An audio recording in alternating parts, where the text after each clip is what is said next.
Welcome to the Create Your Kindspace podcast with me, your host, Caroline Laurenson. Create Your Kindspace is about well-being and the different ways in which we care for ourselves and those around us.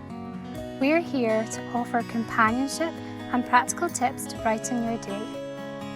We'll delve into the concept of kind spaces, chatting with an inspiring mix of people from across tech, wellness and entrepreneurship. Let's learn together and sprinkle some much needed kindness in the world. So take a pause, relax, and let's start the journey. Back in March, I had the most amazing experience of doing a keynote speech for International Women's Day.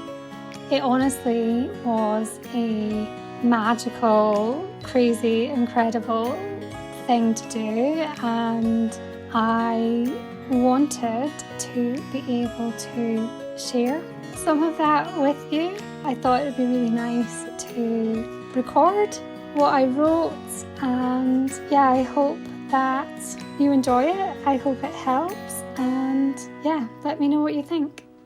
It's Halloween 1989. A young girl is aching with excitement to go to the party at the village hall. There's just one problem. It's only hours until the party starts and she doesn't have anything to wear. Springing into action, her mum whips out the roll of bin bags from under the kitchen sink. The girl can feel her anxiety rising as she thinks about what all the other kids from school will be wearing and whether they'll laugh at the improvised last-minute costume. After working some magic, cutting and sticking, the girl is transformed into an ominous-looking dark rain cloud with flowing ribbons of clear plastic and a fetching headdress made of paper and cotton wool. Perhaps you can identify with this scene, especially if you have children and you've missed the email about World Book Day.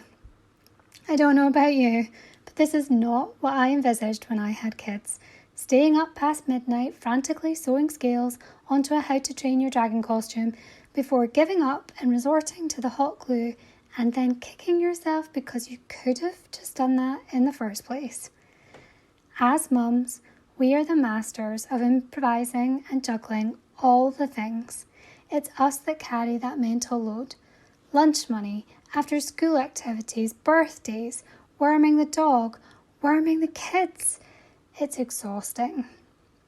But for this family, the logistical chaos of keeping up with life was even more demanding. You see, the little girl had a health condition called spastic diplegia, which is a form of cerebral palsy that mainly affects walking. The treatment regime involved regular 5-hour round trips to see specialist consultants and daily physiotherapy treatments. Her mum became her lead therapist, determined that she should have as normal a life as possible. That little girl was me. And I can tell you that those physio treatments that my mum did every day felt like torture.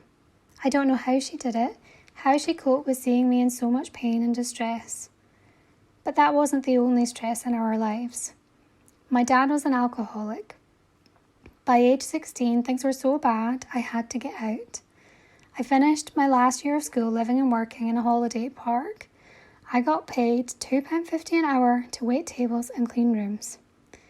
It's wild to reflect on this now as my son turned 16 this year, and I can't imagine him leaving home like I did. That year I worked as much as I could, committing to saving enough money to get to university. I chose to study chemical engineering, partly because I love maths and science, but mostly because I knew a job in this field pays very well. I was determined to never have to struggle again.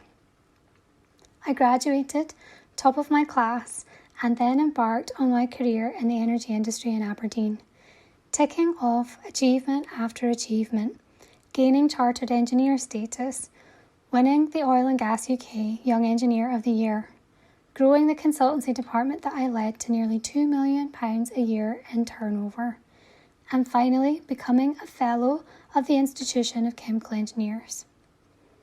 But I had a growing sense that I wasn't where I was meant to be. But why? I had worked so hard to get there. This was the career I'd always dreamed of.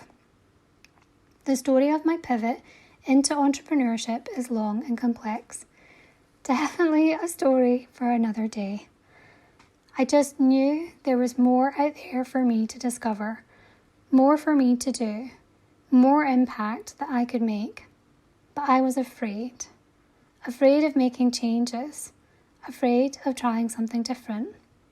The interesting thing about fear, and in particular the fear that we feel about these sorts of things, where we're trying to step into something bigger, is that our brains try to keep us safe and push back. We fear the uncertainty. We tell ourselves we're not ready. Maybe like me, you worry because other people rely on the stability that you create. We're weighing up all the downsides, all the things that could go wrong, instead of thinking about what the opportunities are. Ultimately, we're afraid of what comes next. So what changed for me? Now, I'm not advocating that you do what I did and quit your jobs, but had I not quit my well-paid job with no real plan, I would not be here today. And in fact, had I not left home at 16 to go to uni, I would never have met my husband Thomas. We met at the start of the new millennium. We were neighbours in the student halls and quickly became inseparable. I would never have believed that someday we'd be running our own smart home and voice technology business together. People often say they could never see themselves working with their other half and ask what's our secret. Of course, there are days when we are sick of the sight of each other, but I think it comes down to the simple fact that we've been through so much together. We've grown up together. Thomas has been such a huge support to me through all life's ups and downs, including when we lost my mum to bowel cancer 8 years ago. I owe so much to my mum. She was an incredible woman, and it's definitely where I get my resilience and resourcefulness from. And that Halloween costume was a testament to her ability to literally make the most amazing creations out of whatever she had to hand. Just like my mum, I'm very good at turning seemingly basic raw materials into whole new products, which is the perfect skill set for a chemical engineer and, as it turns out, an entrepreneur. I remember at age 4, the doctor saying that I would never be able to walk normally and that I might need operations and a wheelchair. But day by day, little by little, over almost 3 grueling years, the physio worked. My mum was determined that I shouldn't be labelled or defined by my disability. So much so that it was only a few years ago during a hospital visit for what I thought was an unrelated issue that I found out what my condition was called. I realise now what a huge gift Mum gave me. Not having a label meant I never felt like I was different, so I never put limitations on what I could achieve. All those years of physio showed me the power of perseverance and not giving up even when you might feel like you're not making progress. I think from the outside, it's all too easy to see someone and be in awe of their achievements and success. We don't see the clouds. We don't see the things that people have had to overcome to get to where they are. I started my talk by sharing a glimpse into my childhood because I know that you too may have had similar experiences. But what I didn't tell you is that I wasn't a black rain cloud sent to dampen the Halloween festivities. Mum had attached a sign to my back with glittering letters that read, "Every cloud has a silver lining." It's a saying I come back to time and time again when things get tough. And it's now that I realise I was her silver lining. I was her beacon of hope in the darkness. These are the stories that shape us, that build grit and determination to face whatever life throws at us. I guarantee you that every single one of you can face your fears just like I have. Put that bin bag on, wear it with pride, wear it like a superhero cape if it helps. I believe that clouds really do have silver linings, and that belief helps me to not be afraid of what comes next. Taking that leap to quit my job gave me the space to explore and be more creative again. I describe myself as the creator of Kindspace, which is our wellbeing voice app for Amazon Alexa. But I don't think that that's true. In a very weird and serendipitous way, I feel like Kindspace found me. I feel like I'm where I was always meant to be. I find purpose in the most unexpected of places, and I'm using what I've learned along the way to help others. For me, International Women's Day is about honouring my mum and giving thanks for all she taught me about resilience and being fearless.